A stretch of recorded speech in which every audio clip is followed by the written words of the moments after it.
నమస్తే, welcome to Andhraprabha. నేను తేజస్వి.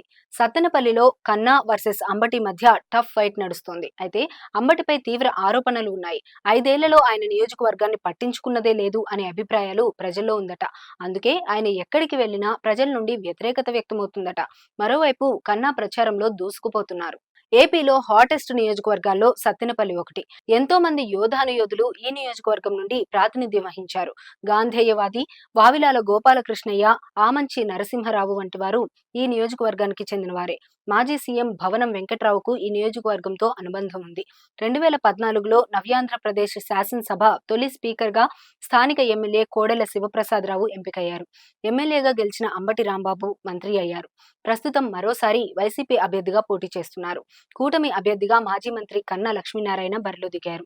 దీంతో ఇక్కడ పోటీ ఆసక్తికరంగా మారింది. ప్రత్యర్థులు ఇద్దరు ఒకే సామాజిక వర్గానికి చెందినవారు కావడంతో ఇక్కడ టఫ్ ఫైట్ నడుస్తోంది. టీడీపీకి జనసేన అదనపు బలం. అవినీతి అక్రమాల ఆరోపణలు ఎదుర్కొంటున్న అంబటి రాంబాబు ఎన్నికల్లో ఇబ్బందికర పరిస్థితులను ఎదుర్కొంటున్నారు. కన్నా లక్ష్మీనారాయణ స్థానికేతరుడు, కాంగ్రెస్ లో సీనియర్ నాయకుడు కూడా. గతంలో పెదకూరపాడు, గుంటూరు పశ్చిమ నియోజకవర్గాల్లో గెలిచిన కన్నా మంత్రిగా కూడా వ్యవహరించారు. సత్తెనపల్లిలో మంచి సంబంధాలు ఉన్నాయి. 2019లో నరసరావుపేట ఎంపీగా బీజేపీ నుంచి పోటీ చేసిన కన్నా ఓడిపోయారు. బీజేపీ రాష్ట్ర అధ్యక్షుడిగా ఉన్న ఆయన ఎన్నికల అనంతరం పదవికి రాజీనామా చేశారు.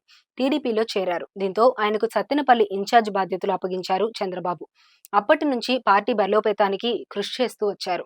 టీడీపీ నేతలను సమన్వయపరచడంతో పాటు వైసీపీలోని అసంతృప్త నాయకులను పార్టీలోకి రప్పించారు. అంబటి రాంబాబుకు సొంత పార్టీలోనే తీవ్ర వ్యతిరేకత ఉంది. ప్రతి మండలంలోనూ ద్వితీయ శ్రేణి నాయకత్వం అంబటిని వ్యతిరేకిస్తోంది. ప్రతి పనికి రేటు పెట్టి వసూలు చేస్తున్నారన్న ఆరోపణ అంబటిపై ఉంది.